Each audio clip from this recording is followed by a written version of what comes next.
Hello, Red Wave. Welcome to Beware of Bulldogs. We are your hosts, Caleb Nail and Caleb Pletz. It's been a great week. It's a warm one. Harvest has started here on the farm, and the internet is still the same. Like we said last week, until Fresno State loses, we're keeping the internet. You can follow us on X/Twitter, whatever it's called, Beware_Bulldogs.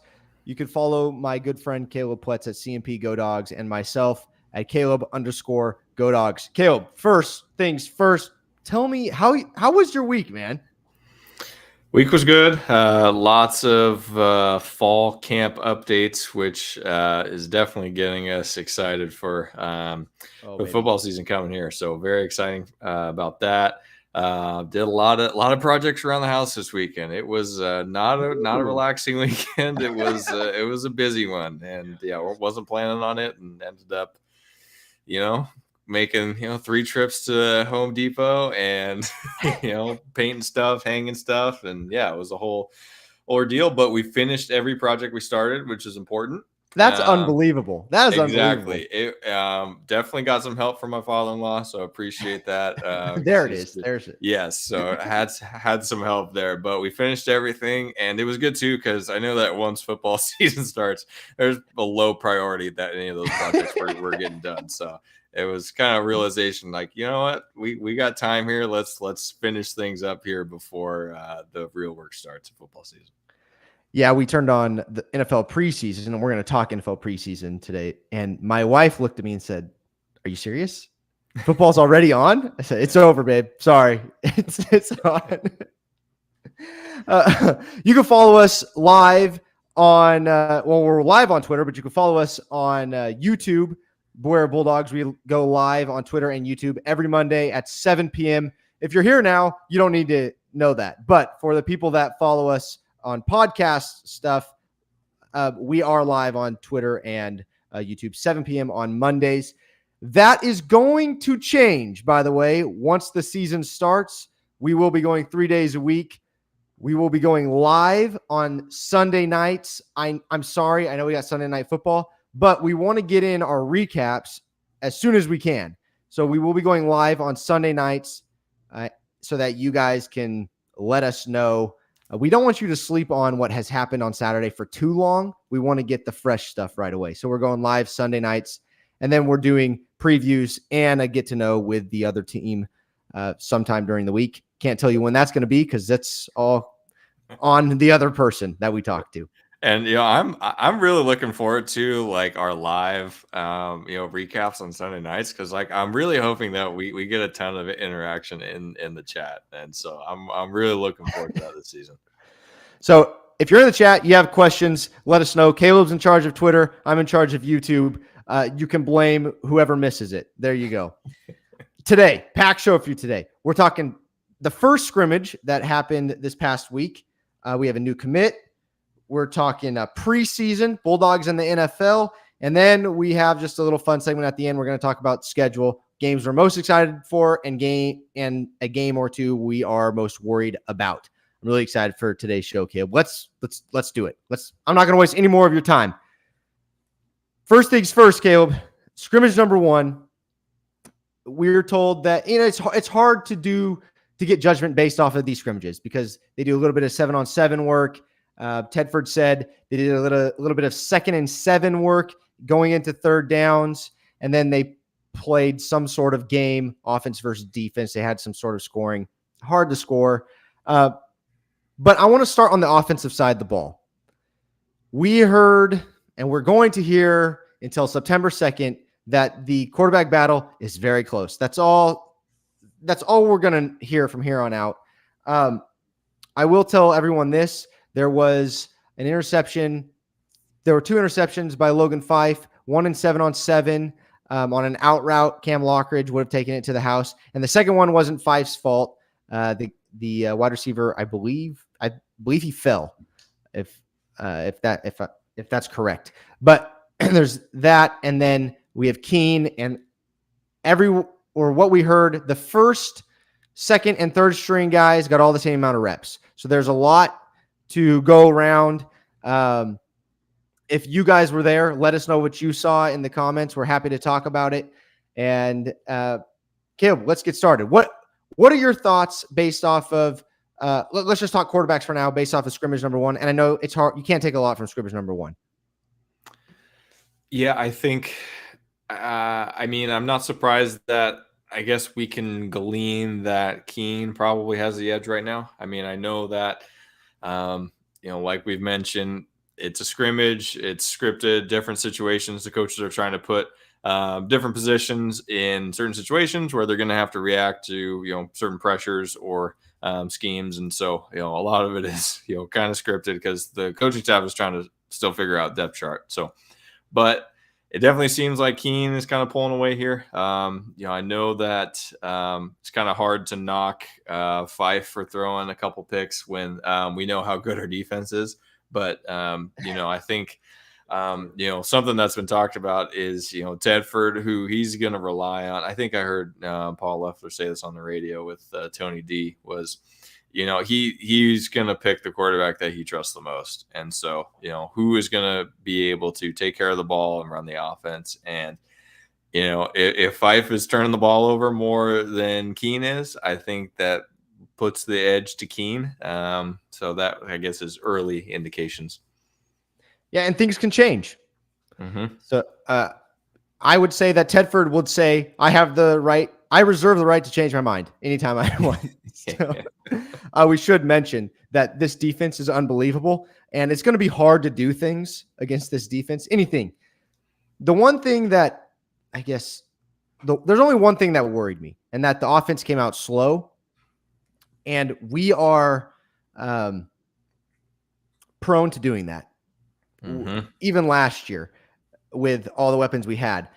That's the last thing we want to do, but I understand our defense is unbelievable, and they love the smack talk. I mean, we sat down with Maurice Norris and Cam Lockridge, and I was terrified. They're smack talking me, and we're just BSing. So no, they weren't. They're great guys. I absolutely love those guys. I'm pumped for them. They're kicking butt. So it's hard to do things against this defense. Some guys that stood out. I don't want to talk too much about negatives. I think there's actually more positives to this than negatives. I really do. Artis Cole, a wide receiver. I believe everyone talked about Artis Cole. Every single person talked about Artis Cole. And Eric Brooks and Magdalena got some rest. I did see a comment, and I don't remember who it was, but they were talking about, I wonder if we could start 4 slot receivers. I thought that was pretty good because it's true. We're pretty deep at slot. And then Jalen Moss was another guy that stood out. A lot of we've talked about him on here and said Josiah Freeman and Jalen Moss could be 2 names to look out for. I'm excited about that. There was also they talked about running backs, and what I took away from the running back position is that we are so deep. We are very deep and we are young. Definitely. Yeah. I mean, behind Malik Sherrod, it seems like there's a lot of guys that are going to be fighting for carries. I know Brandon Ramirez, his name is one that keeps coming up as a guy who's really, looking strong, especially as a freshman coming in here. And so, I wouldn't be surprised if he starts getting some carries, later into the season. But yeah, really excited for that. And that's been one of the big questions is, we've had, the Ronnie Rivers and Jordan Mims, 2 back workload, pretty much for the last 5 seasons. And so, now it's wide open. That's one of those positions where, big question mark about, who's going to, pick up that workload. And so I do want to make a comment on something you said about the offense starting slow. Is I know something we read too was that, offense, lacking some energy coming out. And so I think that's definitely concerning too. And I don't know if that's something that the coaching staff is able to control 100% of the time. That has to be player led a lot of the times, right? Maybe I'm misreading it, but I feel like that has to be there has to be an offensive leader there that is getting the energy up and firing up that group. Yeah, and I think, with scrimmage number 1 and R1s getting some rest, it does give an opportunity for 2s and 3s to step up and find the leader amongst them, where I think guys like Eric Brooks and Malik would be, and Mac might have to be those guys, and they weren't out there. So I think we were missing that, but I'm not too worried about it because they weren't there. So that's my thought process behind this. What's everybody saying over there on the X-verse, Twitter-verse? Yeah, on Twitter. So Jay Watson says he was at the scrimmage. The defense is scary, better than last season, in his opinion. He said, I believe that. I'm pumped. Definitely. He said Keene, Artis Cole, and Moss. So Jalen Moss looked good. And then he said our run game needs to improve. Cal transfer Moore wasn't out there, but our run defense is nice, he said. And then, Kevin Dude says, I'd rather our defense be ahead of the offense at this point. Tedford will grow the offense. Yeah. What's your opinion on that? Would you rather have better defense and offense right now? I think so, because the defense should know all the plays. And so, I mean, hopefully they're able to, know the tells from the offense or the reads. And so they should be a step ahead at this point, just based off of being more familiar with personnel and the playbook. So, yeah, I think it would be more concerning if the offense was blowing them out of the water. Yes, I totally agree. I think it's a lot easier for the guys we have out there right now to go do that than the guys stepping into new shoes on the offensive side. But I am encouraged by the first scrimmage. There's a couple times, years past, where you hear about this and it's all negative. There is very little, almost no negative. Here's the one thing that I noticed that I thought was pretty funny. The guys, everybody, the media is talking to the coaches. And by the way, this is by the fans for the fans. So we're kind of in the same boat you are. We do get to talk to people, but we like watching what the media puts out there. And they do a good job of asking the coaches questions. And the coaches just give the coach answers. We got to go watch the film. I don't know. I got to go watch the film. And, I'm sitting here laughing to myself and telling myself, if I'm there, and maybe we tell Gabe or Jackson, get him next time. And that is, Coach, it's worrisome to me that you don't know until you watch the film, because I need you to make adjustments during the game. So that's a good point. That's a good point. Anyways, that was just my thought process. It's half joke, half being serious, but I know why they say it. Then, maybe a pushback. I don't know. Bobby Hernandez says, which side of the ball has more new pieces or younger, less experienced players? That would be the offense. Offense for sure. Yeah. By far. And so that's why we're seeing the defense just, I don't want to say dominate, but they're not struggling whatsoever. And there's a learning curve that's going to have to happen on our offensive end. And Robert Perez is here. Another week of disappointment and realignment news. What's up, Robert? Yes. So that wasn't in the outline, but we could talk about it. It doesn't look like Fresno State's going to the Big 12. I'll just put that out there. At least right now. That's true. Who knows? We can. It changes daily. Pac-4. I was thinking about this, Caleb, and tell me what you think about this. Pac-4. We talked about it last week. Definitely is going to look into, I don't want to say rebranding, but staying within the Pac brand, because it's worth more. That's what I've read. I'm sure that's what you guys have read. I think, because we're Mountain West people right now, I think it's in the Mountain West's best interest to go get teams right now. Go. Let's go to Montana's. Let's go get the Montanas, the Dakotas, Eastern Washington, Cal Poly. Go get Weber State, whoever.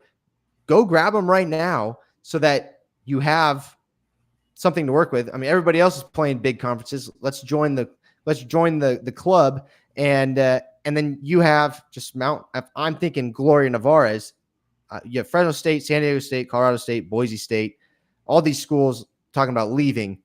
She did a good job of putting New Mexico's, was it AD or president, in charge of the Mountain West, looking for expansion, things like that, because New Mexico is not going anywhere. So that was good. That was I don't know. I think the Mountain West should pounce on it right now if they want to do something. Yeah, it's interesting to see the Pac-4 like still negotiating like from a point of strength when they have lost a lot of their I guess assets and like bargaining power. So that's kind of interesting. I mean, I did read one theory today that possibly the Pac-4 expansion starts with teams from the American in the short term, and then later from the Mountain West when the Mountain West contract is up, I think in 2025. So that would ease the buyout numbers for the schools leaving the Mountain West. So that was one thing I read that did kind of make some sense. But I think ultimately, the best product would be some sort of merger between the Pac-4 and the Mountain West. But I think that the Pac-4 is going to be very hesitant to doing that in its entirety. I pulled up Twitter too, Caleb. So I have both, just so you know. Jay Watt asked if Nomura, if we know if he's going to be at edge or linebacker. From what I've heard, he's going to be at edge. But I'm sure that running what we're running, he will be in multiple spots. So, definitely. Yeah, I mean, especially I think he'll play edge and outside. With the depth that we have at linebacker, I mean, I think if we're really trying to get him on the field, edge makes a ton of sense too, just because of, obviously Langley and Bailey, super experienced coming back in the middle at linebacker. And then, I mean, Phoenix Jackson, he's been getting a lot of hype these past couple weeks. So, I mean, with him and I think Tim Thomas has been, getting some love too. So, I mean, Raymond Scott, I keep forgetting about him too. So, yeah, there's a ton of depth there. And so, yeah, if we can get Nomura on the field somehow to be a weapon, I think that makes a ton of sense to have him be at edge. Sorry. The baby is trying to walk. All right. Catching up. No matter what happens, Glory needs to stay in charge, especially if merging with the Pac 3.5. I'm thinking, who's the half team? Cal. That's the half team. Okay. No. And then Big Pop. Defense was hungry. Young dudes that will push the ones. We're locking down our opponents this year. I totally agree. So I do think Robert Perez on YouTube makes a good point about, the Mountain West potentially expanding with, some of the, Dakotas or Montanas. I mean, those are very small markets and definitely aren't going to help financially. Who do you grab? I don't know. I was thinking good competitive football, but right. So I agree. But who would we grab? Yeah, I honestly have no idea because, for every sport other than football, I think schools like the strong FCS schools, I mean, I don't think there are other sports are going to really compete in the Mountain West. I don't follow, North Dakota State volleyball, so I don't really know where they're lining up right now. But I do think that Robert has a point that, that might not be the best. But at the same time, if Mountain West has a couple teams that bounce for the Pac-4 and, nightmare scenario, Fresno State's not invited, I mean, that kind of seems like the next logical step is maybe in Eastern Washington and, a couple schools like that to help, backfill. Yeah. I will say this. I don't know how big, New Mexico and San Jose State are. I know they're in big areas, but do they bring that much to the table? Wyoming? Good point. I don't know. I don't know. I would love to see the numbers. UTEP and Tulsa come to mind from Jay Watt. I think that's good. And shoot. Okay. This brought up a thought that I had a couple days ago. I complain about not playing regional games, like all these schools, and now the ACC is talking to Stanford and Cal. We used to play La Tech. Yeah, true. in the Western Athletic Conference. So Yeah. that was just a thought that, well, I should stop complaining then. Yeah, and I mean we've heard from the basketball guys that's like a 2-hour bus ride from to Reston from whatever airport they're able to fly into. And then last one from Kevin. Hate to say this, would Cal Poly? I think that would make a lot of sense. I think for like non-football sports, I think they would be pretty competitive. I mean, they have a decent basketball program. I think they made the tournament a year or two ago. I mean, Yeah. good baseball. I know soccer, they're pretty competitive. So I think, a couple of years in the Mountain West football wise, it could probably help them out too. So yeah, I don't mind that. Yeah. I actually agree. And I don't know, a lot of people disagree with this guy, but we talked to Pag Meter, and I actually agree with him that Fresno State baseball should not leave California. That I actually agree with that. There's good baseball in California. Now, football wise, selfishly, bring on Cal Poly. I want to go to the beach, man. Let's go. So, yeah, I guess the only question there, I know that their stadium's really small, so I know that Division I has some stadium seating like size requirements, so right. they might have to make some modifications of that in order to comply there.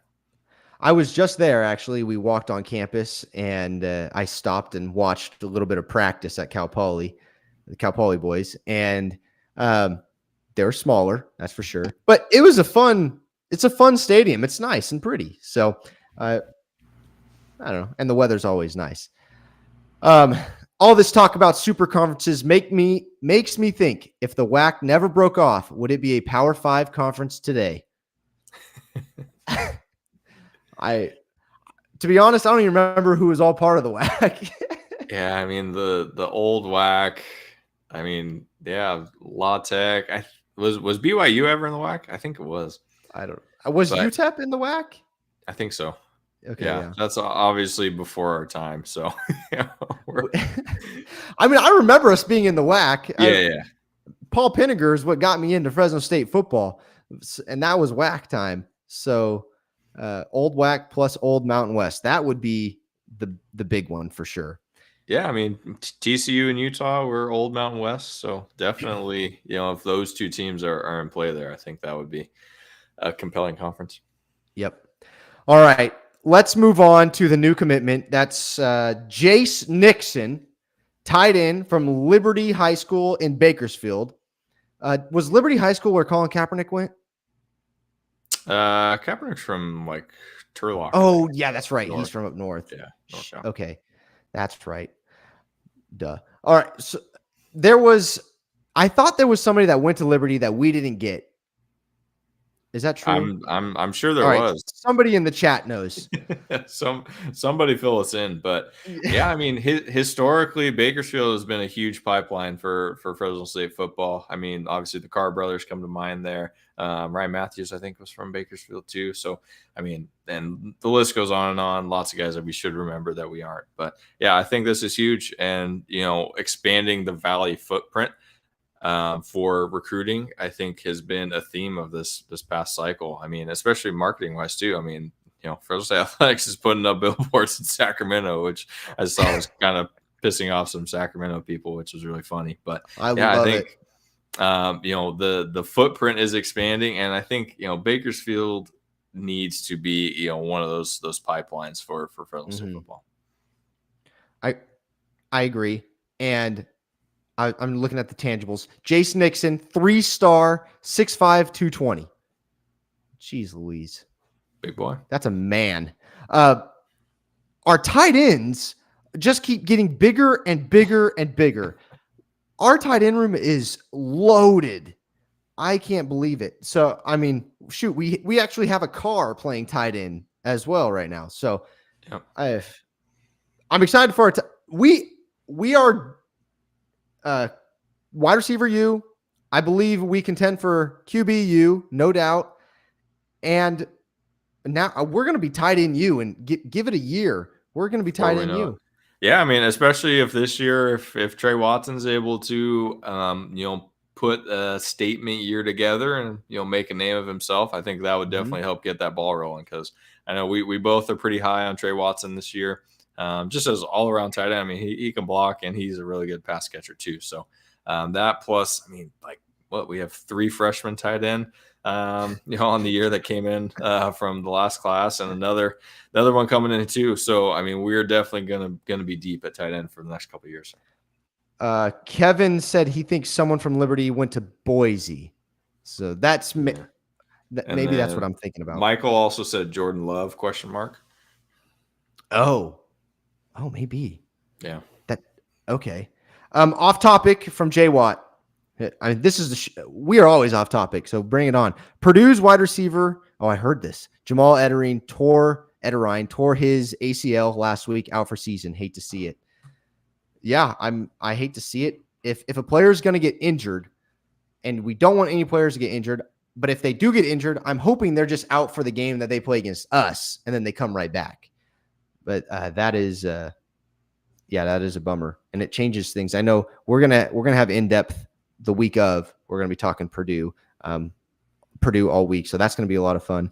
And then the Lakeness Monster, that's pretty good. FSU is everything you compared to the rest of the G5s. That's for sure. That I do know. Okay, speaking of high school football and Jace Nixon committing to Fresno State, high school football starts this week, Friday. That's week 1. We don't do week 0 here in the Central Valley. We start with week 1. But we do want to announce that we have partnered with Valleyfornia, and Valleyfornia is a clothing brand, and they have made us some shorts. So if you want some shorts, we're going to put them up online. I'm going to show them to you right now, and you can put it in order. They're athletic shorts. Oh, can you see them? Yep. Okay. Boom. Okay. So Valleyfornia made those for us. And my rec team wears them now. They all thought they were really cool. And so they all got a pair. And I got to get them to them. Some of them have it. So we're rocking out Beware Bulldog shorts in the men's rec league. We don't do very well. But I can tell you what, they make me jump higher. If you need to jump higher, those shorts help you jump higher. But anyways, we're partnering with Valleyfornia to do a player of the week, high school football player of the week every week. So yes, we are a Fresno State podcast, but we love the Valley, and we are going to highlight one high school player, and we will be sending them a shirt. So all our high school guys out there, keep working hard. You'll be getting shirts from Valleyfornia with Beware of Bulldogs player of the week on there. We're really excited for the young guys that are up and coming, and we're excited. So Valleyfornia, thank you. You'll be hearing about them every week. They're going to be sponsoring it. If you know of a high school player that goes off one week, let us know, because Caleb and I cannot reach the millions of schools out here. So we'll be doing our best, and we will have help, but let us know if you see something. We want to hear from you guys. So that is going to be our Blair Bulldogs and Valleyfornia player of the week once a week for the high school kids out here. We're really excited about it, and we're pumped for football season. So not just Fresno State, but Central Valley. Anything to say about that, Caleb? Yeah, definitely send in your suggestions. We're locked in on Fresno State football, not super locked in on high school football. So definitely need your help there. We're being honest here. We're being honest. Totally. I will say, if you're going to order some shorts, order a size bigger, one size bigger. They run a little small because Bobby Hernandez says they got that 80s vibe to them. They do, and they're shorter. So I got to show off my legs. My wife likes it, so doesn't help me play any better on the court though. But so order size up if you would like some, or if you want to wear them short, by all means, go for it. I will have those up by tonight or tomorrow morning. And those are made by Valleyfornia Athletics. All right, Caleb, let's talk about preseason. So preseason week 1 started. We're going to do our best. Not only are we going to talk all Fresno State, and not only are we going to give out one player of the week for high school with your guys' help. We need it. but we're going to be checking in on Bulldogs in the NFL. So week 1, there was a lot going on, a lot. I want to start with the Saints because that's the big guy. That's Derek Carr. He's going to be the starter, but some numbers: 6 for 8, 70 yards, and a touchdown. The key number that I want you to keep an eye on is sacks. He got sacked 0 times. Huge. That is something you do not hear after the last name Carr. That's massive. So, and then Jake, of course, played it behind Jameis, and Jake Haener went 10 for 17, 105 yards, a touchdown, and a pick. He did throw that pick, I believe, on the first drive. I watched the highlights to that, and but he looked good. He led a drive down, scored touchdown. He looked good. Prowess played. He had a tackle. By the way, Caleb, jump in here if you want to say anything about these guys. Yep. Jordan Mims, Buffalo Bills. He led the team in rushing, 7 carries, 23 yards. He also had 2 receptions for 30 yards and a nice hurdle. Yeah. I mean, Mims looks like he belongs on the NFL field. I mean, like just frame and speed. Like he looked really good. And I think that the Bills have had an injury or two here in the preseason at the running back position, I think. So, I'm really hoping that he's able to stick there because, Buffalo is going to be a really good team this year. And, so Mims definitely looks like he belongs out there. Keyshawn Johnson is also on the Bills. He led the team in receiving yards, 3 receptions for 42 yards. I think it's a roster that Keyshawn can make. Ronnie, 6 carries, 31 yards. Did he lead the team in rushing, the Rams? Yeah, I think he was towards the top. I think he and I think he was second in terms of carries and yards. But up there competing for carries. Yeah, I think he can make the team pretty easily. Nico Remigio, 4 receptions, 71 yards. He did return 1 kickoff and 2 punts. I think they're going to use him. I hope they do. I hope so. I mean, we've been saying it. I mean, Nico, he is a chief. I mean, just in terms of his quickness and ability, it just seems like someone who they're going to put some really crazy play together for him. I don't know if you watched the Netflix show Quarterback with Patrick Mahomes, but they were kind of talking about it. It was based on last season. And so they kind of went in depth with like how the Chiefs offense like comes up with, some of their more creative plays. And so I guess it's a lot of it is player driven. And if a player comes up with a play that they like, I mean, they'll try it in practice. And if it works, then, it might end up on the call sheet for the weekend. So seems like having a guy like Nico with his skill set definitely could be a weapon for Kansas City. Yeah, I mean they're running in circles, and then they run up to the line and snap it. It's wild.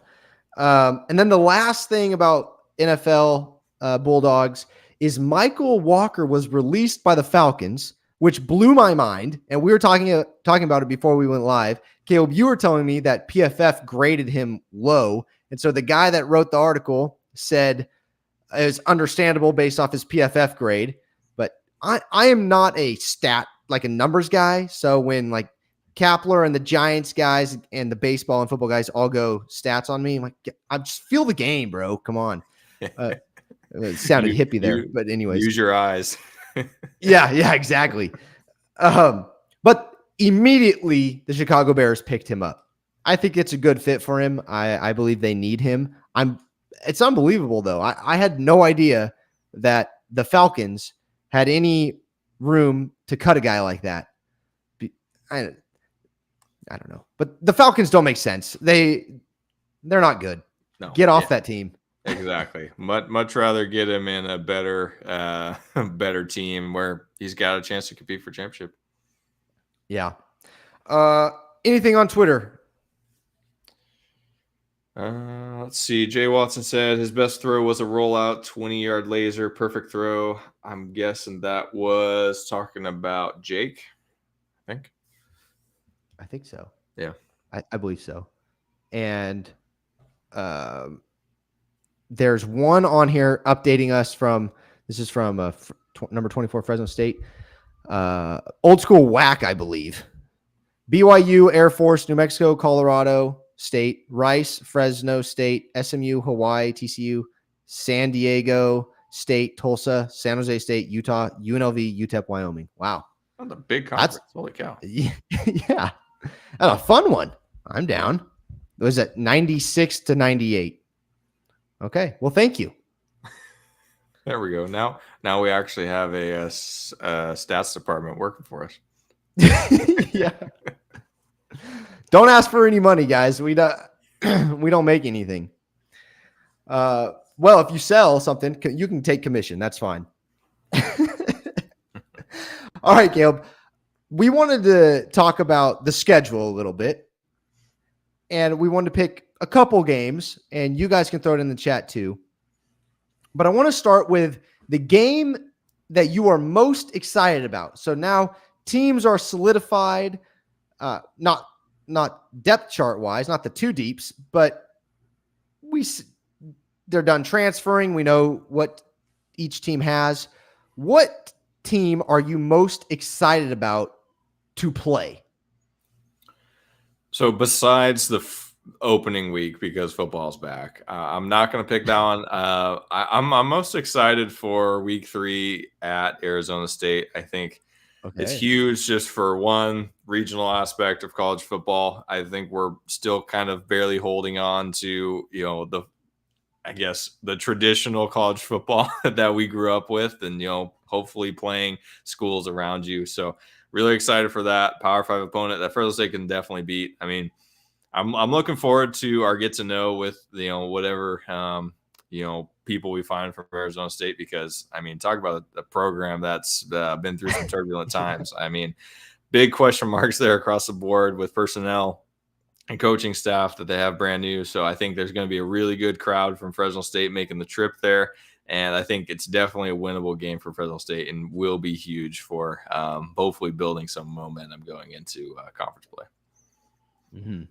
Yeah, I can't wait for the Purdue game. And I saw a lot of you guys are going to the Purdue game. Caleb, you're not going to the Purdue game, but I'm talking like you guys, everybody else. There's a lot of people going, and I'm excited about it, man. The red wave is insane. I'm going to cheat here, Caleb. Sorry. Probably I'm going to give you my top 2. Number 1, Boise State at home.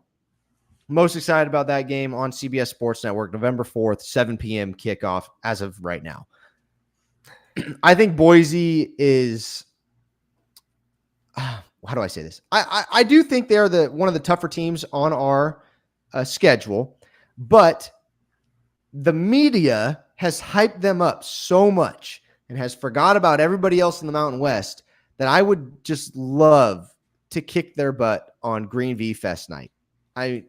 In former Bulldog Stadium. So absolutely. I'm most excited about Boise. And then I know we beat San Diego State last year, and we beat Boise last year too, but the San Diego State game was so wild last year. There's some San Diego State people that think it was a fluke and that we got lucky. I want to pound San Diego State in the ground. I'm excited about that game. It is away. Now, I'm not too worried about it because we've seen that stadium get full before. And that's a joke. Not full before. And we should pack that stadium, and I want to put a beat down on San Diego State. So those are the 2 games I'm most excited about, other than the Purdue game, which football will be back by then because of week 0, whatever that is.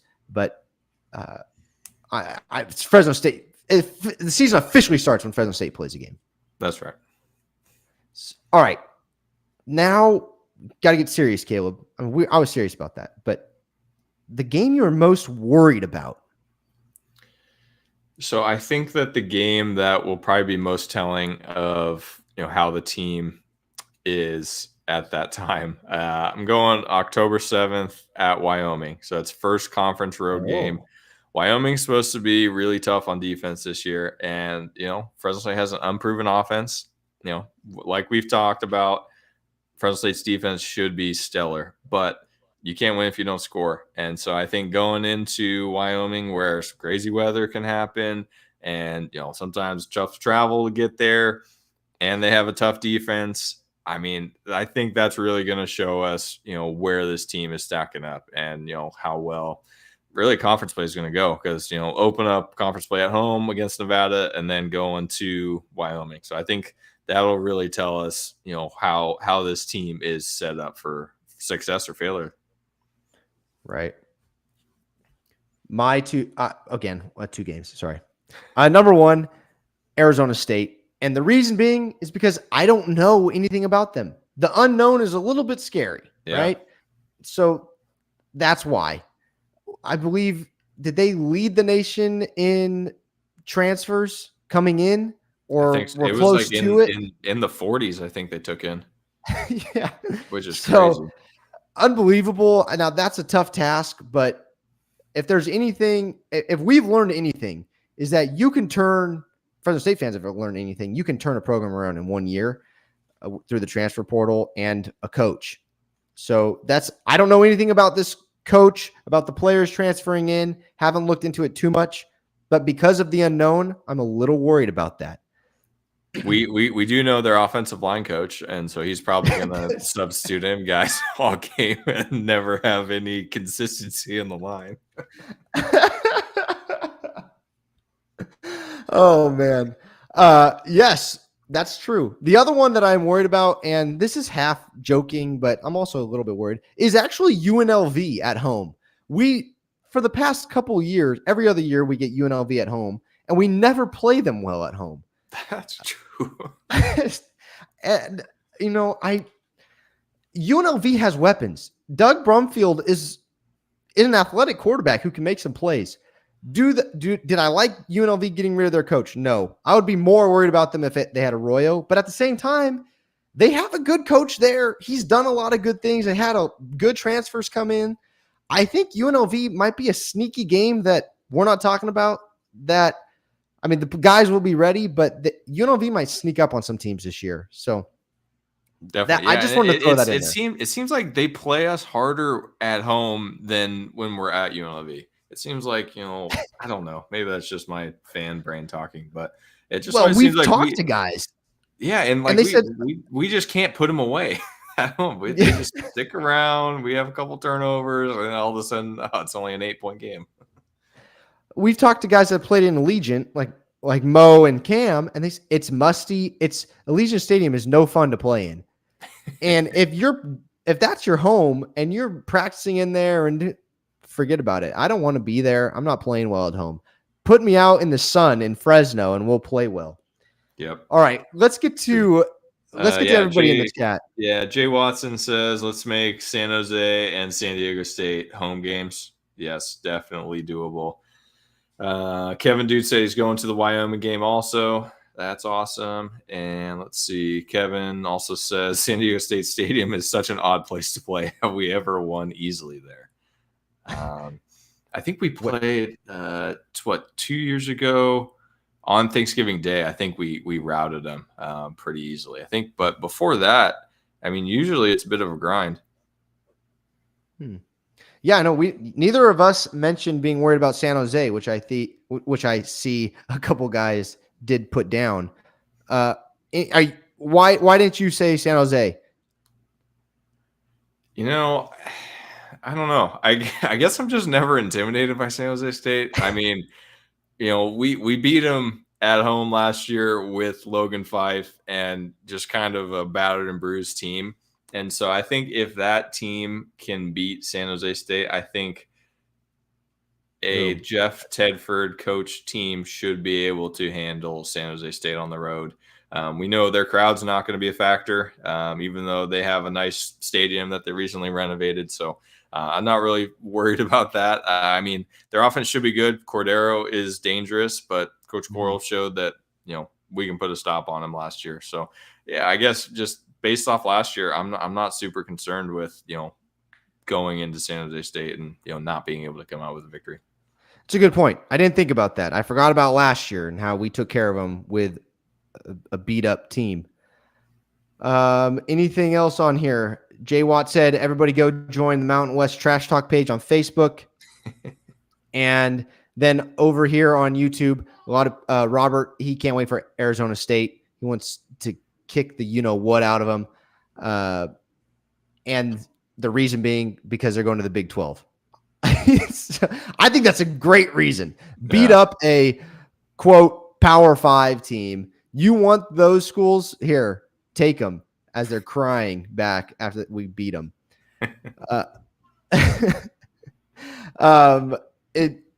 And Robert's saying I never was intimidated by San Jose State until they beat Derek Carr and the Dream Team. That's so true.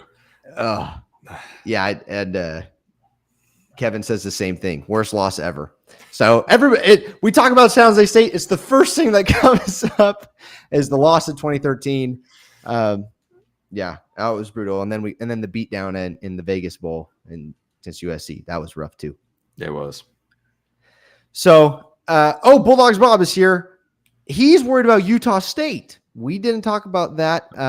It's the week after Wyoming, and he's always afraid of Boise. Utah State is interesting, Caleb. There is, they won the Mountain West a couple years ago.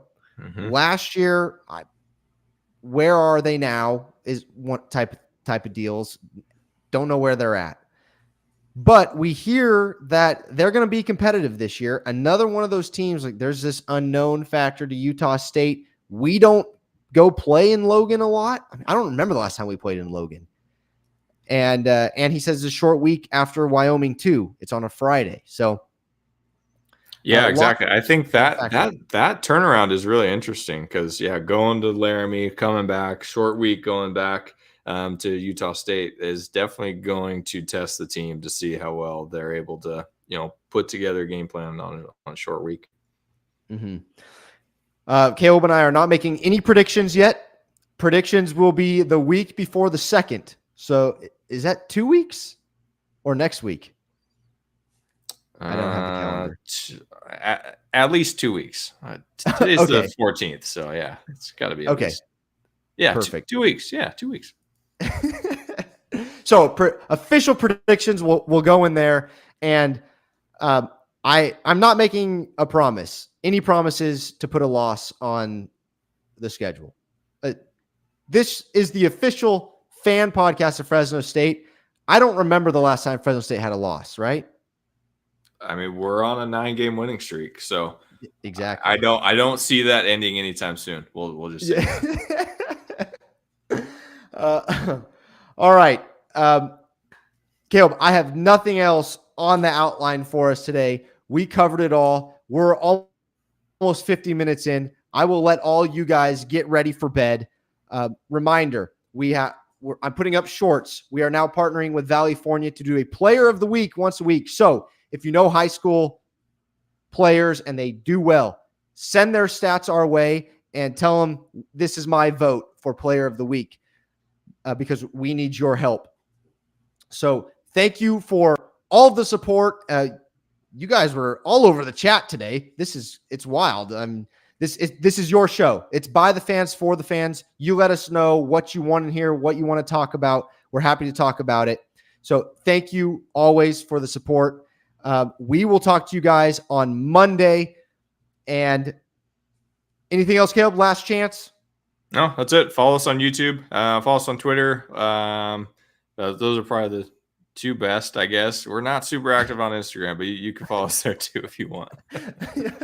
Perfect. Stay safe. Stay healthy. God bless you guys. And as always, go Dogs. Go Dogs.